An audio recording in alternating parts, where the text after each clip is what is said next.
What's going on YouTube? It's your boy CamATL. Shout out to the DFS squad. Shout out to everybody watching this video right now. Drop a like down below because I already know you're gonna love it. Subscribe to the channel if you haven't already. Make sure you comment anything in the comment section to enter your name into the $50 giveaway that I do every single week on this channel. Thank you guys for joining me as always. Make sure you subscribe if you haven't already. Welcome. As you can see on the screen, I have the Greenlight DFS Optimizer up once again, which you can access that at greenlightdfs.com.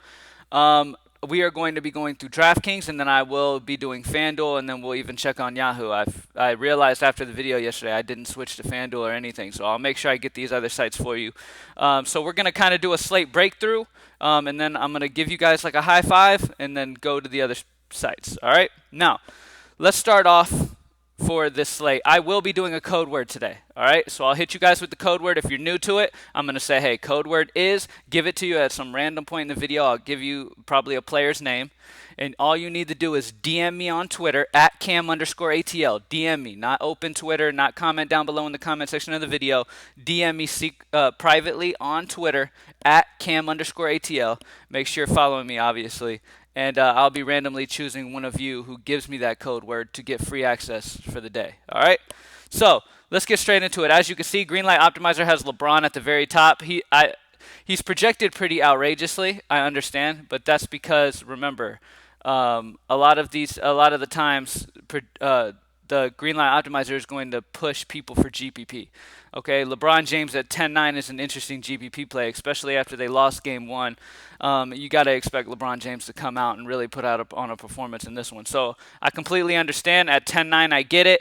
James Harden is once again without Russell Westbrook. We have him projected about 62. I'd say 62 to 65 would be a good projection of where he will probably end up at the end of this.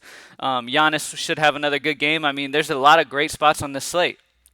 When it comes to the studs, obviously, with James Harden missing Westbrook, I probably lean him the most. Just solely on the fact that he is 800 less. I mean, 800 more than LeBron. That seems a little close when Russell Westbrook is out. Could LeBron match him or beat him? Sure. Especially with them losing Game 1. You'd expect LeBron, like I said, to come out and ball out. But 10-5 for AD is a little too much. I would rather pay for LeBron in that situation. Chris Paul, I love a lot. I definitely want to put him in the high five. Love Chris Paul. Love the matchup for Chris Paul. Only 8,000 feels pretty damn safe. He feels pretty safe to me to get 40 in this one. Absolutely love him. The dude's a baller, especially in playoff situations like this. Our boy Chris Paul is an absolute baller. All right, and he gets to go against Houston without Russell Westbrook.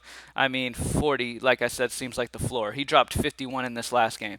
I love Chris Paul at 8K. He's going to be in a lot of my lineups. Well, I only play like one lineup, so he'll be in my lineup. Anyway, love Chris Paul. Dame is just a little too pricey. I could understand in GPP if you want to go that route, but honestly, I would go Harden over him for 700 more. I mean, the pricing's a little outrageous on Lillard, even though he's been balling. The price is a little bit outrageous there. All right. Let's take a look what we got else. We've got CJ McCollum projected out really, really well. Bam Adebayo and Jimmy Butler as well. This Miami squad really put up some points in this last game. They had some good games. Jimmy Butler ended up dropping 48 against Indiana. And then you've got Bam Adebayo, who dropped 46. Both of these guys hit value pretty easily, and at their price points now, they didn't raise much.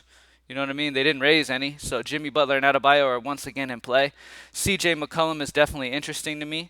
I think he's in a fantastic spot. The problem is there's been lingering rumors about him having like a back issue, something like that. So I don't love that he's not 100%. So I'm not going to have much CJ McCollum. Chris Middleton is very interesting at 7-2, and Shai Gilgeous-Alexander. Once again, I do believe that Steven Adams is a little too cheap. I know I talked about it last time. Before the last game, he was 6'4", and I liked him against Houston at 3. Well, I liked him more on FanDuel because of his price, but now he's dropped almost 1,000 over on DK. I love him on DK now as well. He dropped 36 against him last time, and I expect around the same here again. I'm easily seeing him hit 6x in this one. And like I said, last time I loved him on FanDuel because his price was much lower on FanDuel. Now he has dropped almost $1,000 on DK, so Steven Adams is definitely in play for me. Really like him as well. Let's look at some value plays. Let's look at what the optimizer loves for value. Hassan Whiteside can put up a lot of points in a short amount of time. Of course, Markelle Fultz. Markelle Fultz has been getting the start. He did okay in the first game, getting 27. He did hit his 6x value, so that's good. I do expect him to do it again. He only raised 300. I expect probably a better game than 27. It is a tough matchup against Milwaukee, which is kind of why he wasn't able to clear that 30 mark. But I would not be surprised to see him clear that. Markelle Fultz is a solid player, and now that he's got his shot together, Fultz is a guy who can rack up in multiple categories. He can get you rebounds and stuff, and it was a bright sign to see him play 29 minutes against Milwaukee. If he plays that again, he'll easily be able to hit a 6x again. Other guys that I like, obviously Chris Paul, absolutely love him. I think Fournier is in a bounce back spot too. It was definitely a disappointing outing out of Fournier this last game. I know he let a lot of people down. A lot of people played him. I think this is a bounce back spot. He got 20 against Milwaukee in this last game. The bright spot was he played 36 minutes, and his shot was just off. He was just off, plain and simple. That is what it is. At 5'1", we need 30 for 6x. I 100% think he can get 10 more points than he did last game if he's able to drop these shots. All right, remember, the matchup for this Orlando squad is tough. Okay? Like, I do prefer the Milwaukee side of it. Okay? But the prices on these Orlando guys are pretty solid, seeing that they're playing Milwaukee. And they're a solid option, plain and simple. Dennis Schroeder at 5'5". Let's see, like, real low. We've got Kentavious Caldwell-Pope, Wesley Matthews. There's not a ton of, like, stick-out value. You know how we had Goran Dragic. Terrence Ross. Here we go. Terrence Ross at 4'8" is a solid option. He's a guy that's going to put up points for you, and he was able to hit value in the last game. I do like Terrence Ross in this one. But when it comes to super cheap value, there's not a ton of it. All right, there's really not a ton of super cheap value that really sticks out and feels great. So it's more of kind of you kind of want to maybe pay up for one of the studs and then balance the rest out. Would probably be the best bet for today's slate. All right, let's check over on Fanduel, see the pricing over here. All right, now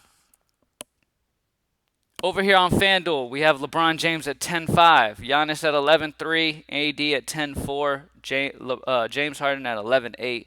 It just comes down to what kind of value we end up having. Dame Lillard is much cheaper over here. He's only 10K. I really like him. I still like Chris Paul over here on FanDuel for sure.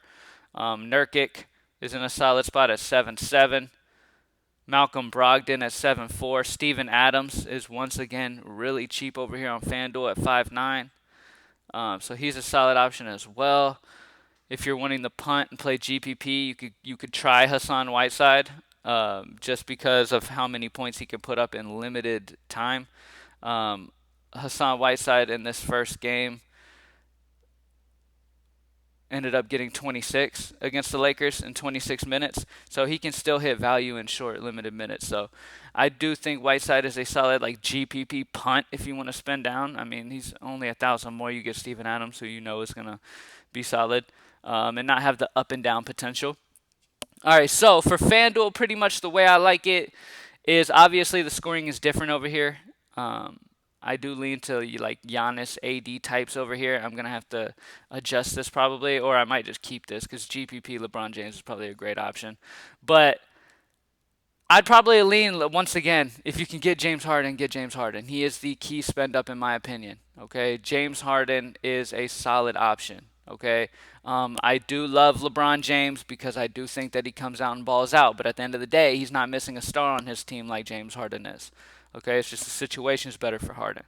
All right, now let's look at the cheaper values. Evan Fournier is only 5.1 over here, so it's only, what, a $100 difference from the other side. I believe he was 5K over on DK. Dennis Schroeder, Caldwell Pope's pretty much a punt at 3.5. If he can get his shot down, he's a streaky shooter, man, but if he can get his shot to fall, he can hit value at 3.5. He's a solid value at 3.5. PJ Tucker at 4.2 is a nice solid punt. I would prefer him over Hassan Whiteside probably at 4.2. Andre Iguodala's a punt. Dwight Howard's a punt. Nerlens Noel is a punt that you could use. None of them feel amazing. You know what I mean? Like, if I had to choose, I'd probably go Pope, even though I'm not super excited about it. It all comes down to roster construction at the end of the day. You know what I mean? It all comes down to where you need the value and like what positions are weak at certain points. You know what I mean? And that's when you will decide. So on FanDuel, still, I would prefer James Harden over everybody else, but if you can't find the value to make it work, then it's completely fine to go LeBron James. I would prefer LeBron over AD, probably straight up. Obviously, Giannis in this scoring format over here is a great option. So I would pretty much stick to those three, Harden, Giannis, LeBron, as my spend ups. If you decide you want to spend up, Chris Paul, once again, is a fantastic play over here at 8-2. Love Malcolm Brogdon. Eric Bledsoe is a very solid price at only 5.9. I could see him having a solid game. Chris Middleton is only 7K. Let's see. I almost said shortstop. Small forward. Evan Fournier is 5'1". Carmelo's 5'5". Power forward. Pay attention to Aaron Gordon's situation. Obviously, that'll change things. Terrence Ross won't be as much of a play if Aaron Gordon plays, but we'll see what happens. Nerlens Noel is the punt over here on power forward if you decide to do that. If Gary Clark gets the start with Aaron Gordon out, he is an awesome play at 4-1. He had an amazing game this last game. And that's about it. Let's check out FanDuel, see what the pricing is over here. All right, 51 for LeBron, 56 for Giannis, 49. Yeah, James Harden's locked over here at 55 compared to 51 LeBron. Like, it's only four difference. Literally, Giannis is more than James Harden, and Giannis isn't missing a superstar on his team, okay? Harden is missing Russell Westbrook, okay? We all know, if you play DFS for a while, we all know how important that is. So, absolutely love James Harden over here on Yahoo. Gotta play him on Yahoo. Let's see what the prices is. Dennis Schroeder's 18, Brogdon 28, Chris Paul 34. All of them are pretty solid options to play with. Evan Fournier is only 19. He's interesting. If Aaron Gordon plays, I don't love Terrence Ross, but if Aaron Gordon misses, I do love Terrence Ross. Eric Gordon is 13. Kentavious Caldwell-Pope is bare min. What's the price for Steven Adams is 21 over here. Miles Turner 20. I'm done with Brook Lopez. We'll never play Brook Lopez again. But yeah, at center, I do love Steven Adams at 21. Once again, I like him on all the sites pretty much. Definitely like Steven Adams, but that's about it. A little quick slate breakdown. Good luck, everybody. GreenlightDFS.com. Join the squad. Thank you guys for joining me, and I'm out. Peace. Oh, wait. Code word. See, some people might have left. So code word for today is going to be Chris Paul. All right? DM me, Chris Paul, on Twitter, at @cam_ATL for your chance to get free access to greenlightdfs.com. All right? Almost forgot to do the code word, so people might have logged off and be like, man, he's not going to do it, and then won't get the chance. But, hey, it'll limit the people coming in. But, all right, guys, thank you for watching. I'm out. Peace.